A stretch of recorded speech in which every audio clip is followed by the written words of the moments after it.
Oke, baik. Selamat malam. Perkenalkan, saya Abdullah Hanif.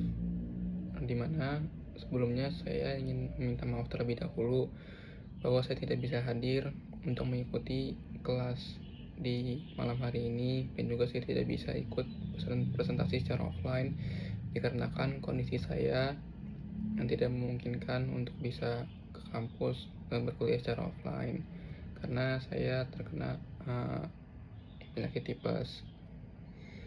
Namun saya mengusahakan dengan cara melakukan presentasi dengan membuat video ini yang dimana akan ditampilkan oleh teman-teman kelompok saya saat presentasi nanti.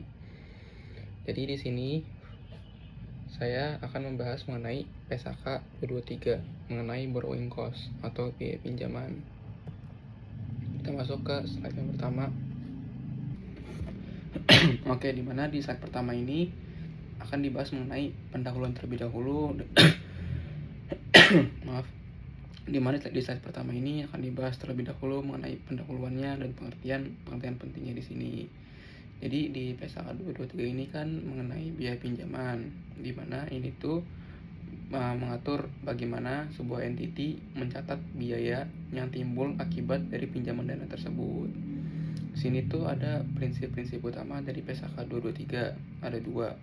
Dimana yang pertama itu biaya pinjaman yang timbul terkait langsung dengan pembangunan atau perolehan sebuah aset. Jika biaya pinjaman berkaitan langsung dengan pembangunan atau perolehan sebuah aset, maka biaya pinjaman itu tuh harus dikapitalisasi menjadi bagian dari nilai aset tersebut dan tidak boleh langsung dibebankan. Dan prinsip yang kedua, jika biaya pinjaman ini merupakan biaya lainnya, dengan kata lain ini merupakan biaya pinjaman yang tidak terkait dengan pembangunan atau perolehan sebuah aset, maka itu boleh langsung dijadikan sebagai beban di periode berjalan. Nah, tujuan ada standar PSAK 223 ini itu tuh agar nilai aset itu mencerminkan seluruh biaya yang dikeluarkan untuk memperoleh atau membangun sebuah aset tersebut. Jadi benar-benar mencerminkan apa saja sih biaya yang seberapa besar biaya yang digunakan untuk memperoleh sebuah aset tersebut. Jadi nilai aset itu benar-benar real. Nah, di sini tuh ada dua pengertian penting, yang dimana dua pengertian ini tuh bakal berpengaruh di pembahasan atau slide-slide berikutnya.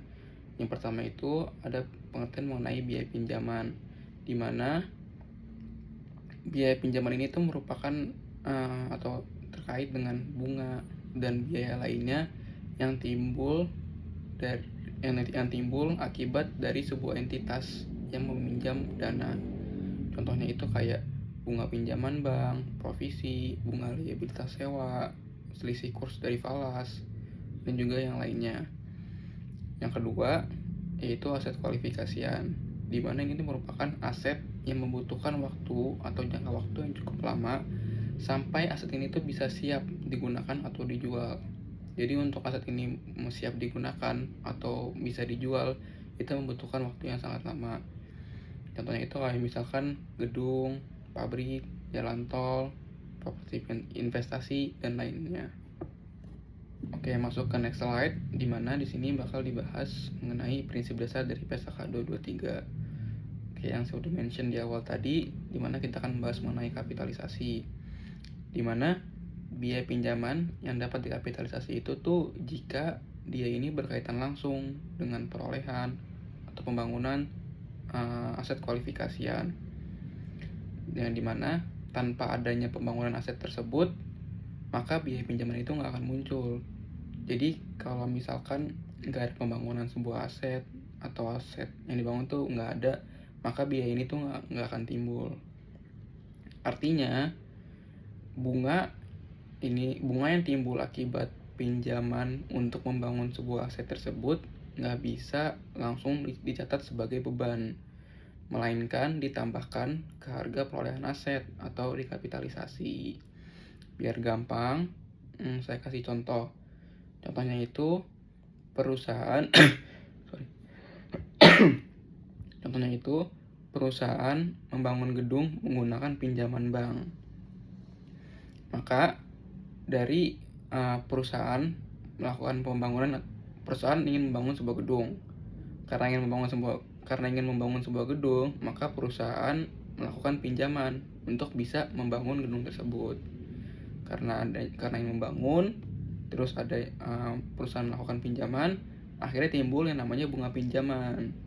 Karena bunga pinjaman ini tuh timbul karena perusahaan ingin membangun sebuah gedung, maka bunga pinjamannya nggak boleh dikategorikan sebagai beban atau nggak boleh dicatat sebagai beban, melainkan ini tuh harus menambah nilai perolehan si aset tersebut atau dikapitalisasi.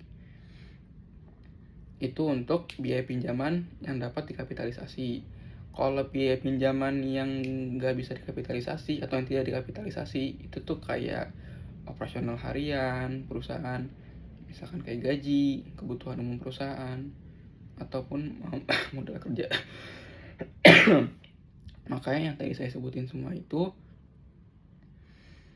diakui sebagai beban. Dan masuk ke slide berikutnya, di mana kita akan membahas mengenai yang namanya pinjaman khusus dan pinjaman umum.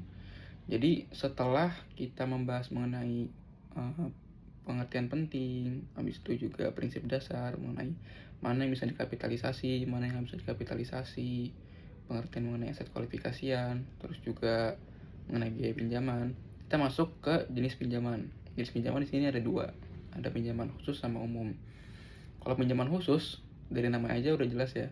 Jadi ini pinjamannya itu dibuat khusus untuk pembangunan sebuah aset. Jadi nggak bisa digunakan untuk hal-hal lain. Jadi pinjaman itu benar-benar cuma untuk bangun sebuah aset tersebut. Maka bunga yang dari pinjaman khusus ini tuh bisa langsung dikapitalisasi. Tapi ada tapinya nih. Jika misalkan kita melakukan pinjaman, dari pinjaman tersebut nggak semuanya kita pakai buat bangun sebuah aset atau memperoleh sebuah aset. Misalnya kita baru pakai setengahnya lagi misalkan kita belum pakai dan ingin kita investasikan, maka hasil dari investasi tersebut harus menjadi pengurang dari biaya pinjaman yang dikapitalisasi. Contohnya biar gampang, misalkan kita melakukan pinjaman untuk membangun sebuah gedung. Dari pinjaman itu timbul bunga pinjaman sebesar 300 juta. Dan dari pinjaman itu kita belum pakai semua, sebagian kita investasiin. Dari investasi itu kita memperoleh pendapatan deposito sementara sebesar 50 juta. Tadi kan bunga 300 juta, pendapatan dari depositonya itu 50 juta.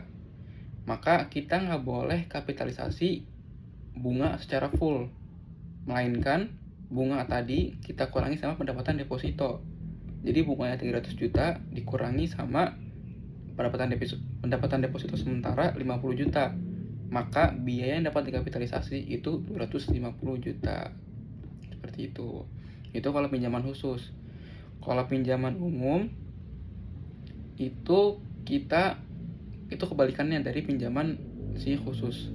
Kalau pinjaman umum kita tuh nggak minjem khusus untuk bangun sebuah aset tertentu aja. Jadi misalkan kita kita ingin bangun sebuah gedung, terus kita melakukan pinjaman. Cuman pinjamannya itu nggak buat untuk gedung aja, misalkan untuk keperluan lainnya. Dan kita melakukan pinjaman berapa banyak gitu, nggak satu juga. Maka dari itu, jika kita melakukan pinjaman umum, maka perusahaan itu harus menghitung tarif kapitalisasi atau rata-rata bunga pinjamannya. Jadi perusahaan tuh nggak boleh langsung kapitalisasi, harus dihitung dulu tarif kapitalisasinya. Karena ini bukan khusus untuk bangun sebuah aset, melainkan ini umum. Seperti itu. Sebenarnya agak ruwet, jadi saya kasih contoh sederhana.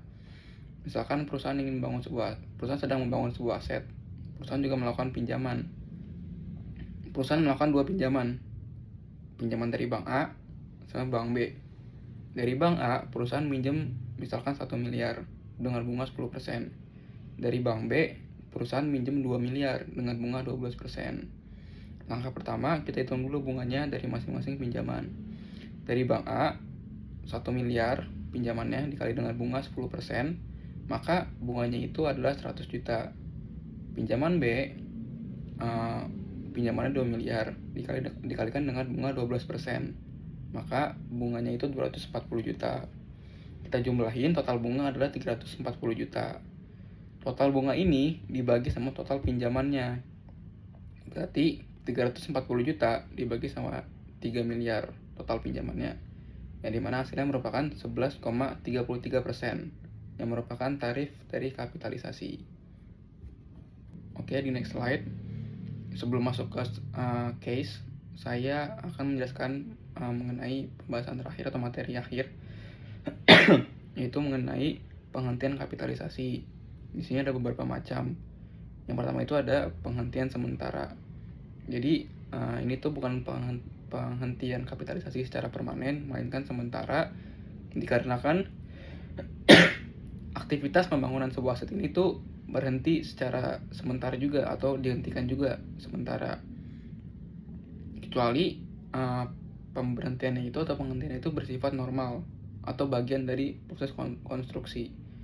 Contohnya itu misalkan penundaan pembangunan jembatan karena musim hujan. Ini kan musim hujan, nggak bisa dikontrol juga, dan ini juga merupakan musiman yang dimana akan berlalu. Maka karena ini tuh bersifat normal dan ini akan berlalu juga sementara, maka kapitalisasi ini tuh tetap dapat dilakukan karena ini sifatnya normal. Itu yang pertama. Yang kedua, penghentian kapitalisasi secara permanen atau benar-benar selesai. Ini terjadi ketika aset secara substansial telah siap digunakan atau dijual. Dengan kata lain, aset yang kita bangun ini tuh udah selesai dibangun, udah siap digunakan atau udah siap untuk dijual. Maka dari itu, jika sudah selesai, maka kapitalisasi dari pinjaman itu, dari kapitalisasi bunga pinjaman itu juga harus dihentikan atau selesai. Yang terakhir itu ada penyelesaian bertahap. Ini tuh kayak misalkan kalau asetnya itu diselesaikan per bagian, dimana tiap bagian ini tuh bisa digunakan sendiri-sendiri, jadi nggak saling bergantung. Maka dari itu kapitalisasi dihentikan hanya untuk bagian yang sudah selesai dan siap digunakan, seperti itu. Oke, kita masuk ke dalam case biar teman-teman lebih ngerti. Jadi jadi di case ini tuh si Gemini Corporation dia kontrak Leo Company buat membangun sebuah gedung senilai 20 juta euro, di mana Gemini Corp ini akan melakukan pembayaran sebanyak 5 kali di tahun berjalan secara bertahap, di mana pembangunan gedung ini tuh akan selesai di akhir tahun. Di mana untuk melakukan pembayaran tersebut, Gemini Corp melakukan 3 pinjaman. Di sini ada A, B, C. Di mana pinjaman yang pertama itu pinjaman A, si Gemini Corp melakukan pinjaman khusus, di mana Gemini Corp melakukan pinjaman khusus untuk pembangunan gedung ini saja. Jadi pinjaman ini khusus digunakan untuk membangun gedung tersebut aja. Nah, pinjaman khusus ini tuh senilai 8,5 juta euro dengan bunga 12%. Nah, pinjaman yang kedua itu pinjaman B. Ini merupakan pinjaman umum senilai 6 juta euro dengan bunga 10%. Dan pinjaman C juga pinjaman umum dengan jumlah pinjaman 7 juta euro dengan bunga 12%. Jadi yang pinjaman khusus itu pinjaman A, pinjaman umum itu pinjaman B sama pinjaman C. Nah, langkah pertama kita ini akan menghitung average accumulated expenditure-nya, di mana kita akan mengambil angka dari pembayaran Gemini Corp untuk konstruksi atau pembangunan gedung tersebut, di mana ada 5 pembayaran yang saya tadi udah bilang, pembayaran secara bertahap. Yang pertama pembayaran 1 Januari 2 juta euro, habis itu 31 Maret 4 juta euro, 30 Juni €6.100.000, habis itu 30 September €4.400.000, sama 31 Desember €3.500.000. Nah, ini tuh harus kita kapitalisasi secara periodnya, karena berarti kan kalau misalkan yang dia bayar di Januari itu kan dia full dikapitalize periodnya full secara setahun, sedangkan kalau yang lainnya kan nggak setahun ya, maka dari itu harus dikapitalize dulu. Jadi untuk yang 1 Januari itu full, yang untuk 31 Maret itu 4 juta dikali 9/12 karena mulai dari bulan April. Habis itu yang ketiga itu 6.100.000 itu dikali 6/12 karena mulai dari Juli. Habis itu yang keempat 4.400.000 itu dikali 3/12 karena mulai dari Agustus. Sama yang terakhir itu 3.500.000 dikali 0/12 karena dia di akhir tahun, nggak dihitung. Terus setelah kita hitung, lalu kita jumlahin, dimana kita dapat total average accumulated expenditure-nya itu €9.150.000.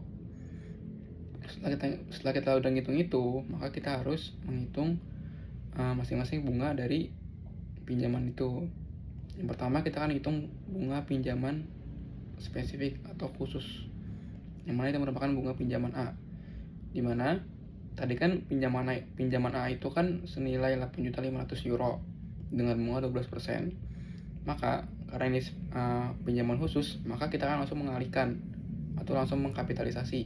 Jadi 8.500.000 dikali sama 12% itu €1.020.000. Itu bunga pinjaman langsung kita kapitalisasi menjadi nilai perolehan aset tersebut. Nah, untuk pinjaman umum kita nggak bisa langsung pakai cara yang sama kayak pinjaman khusus, karena dia bukan pinjaman khusus melainkan pinjaman umum. Maka dari itu kita harus menggunakan cara yang saya udah jelasin tadi di awal, dimana untuk pinjaman umum pertama itu pinjaman B itu €6 juta dengan bunga 10%, maka bunganya kan itu kan 600.000. Terus kalau yang kedua pinjaman C €7 juta dikali sama bunganya 12%, itu kan 840.000. Kita jumlahin total bunga pinjaman umum itu €1.440.000. Total bunga dibagi sama dengan total pinjaman umum. Jadi €1.440.000 dibagi dengan total pinjaman itu €13 juta. Yaitu penjumlahan dari 7 juta ditambah 6 juta euro. Hasilnya tarif kapitalisasinya itu 11,8%. Maka setelah itu kita akan menghitung bunga pinjaman yang dapat dikapitalisasi, yaitu kita ambil angkanya itu dari selisih dari mana? Selisih dari average accumulated expenditure tadi yang kita udah hitung, yaitu 9.150.000 dikurangi dengan pinjaman khususnya tadi. Jadi 9.150.000 dikurangi dengan 8.500.000 itu kan 650.000. Kita kalikan sama tarif kapitalisasinya tadi, yaitu 11,08%. Yaitu hasilnya €72.020. Setelah itu kita jumlahin antara bunga pinjaman yang kapitalisasi di pinjaman khusus yaitu €1.020.000 ditambah dengan yang di pinjaman umum €72.020, yaitu totalnya €1.092.020. Itu merupakan bunga dari biaya pinjaman yang dapat dikapitalisasi. Namun itu kan yang dapat dikapitalisasi, cuman kan total interestnya itu kan tadi bisa dilihat di layar nanti ya, itu €1.020.000, €840.000 sama €2.460.000. €1.020.000, €840.000 dijumlahin €2.460.000. €2.460.000 itu merupakan total bunga. Cuman kita kan nggak boleh kapitalisasi semua. Yang dimana tadi kita udah kapitalisasi senilai €1.092.000 euro.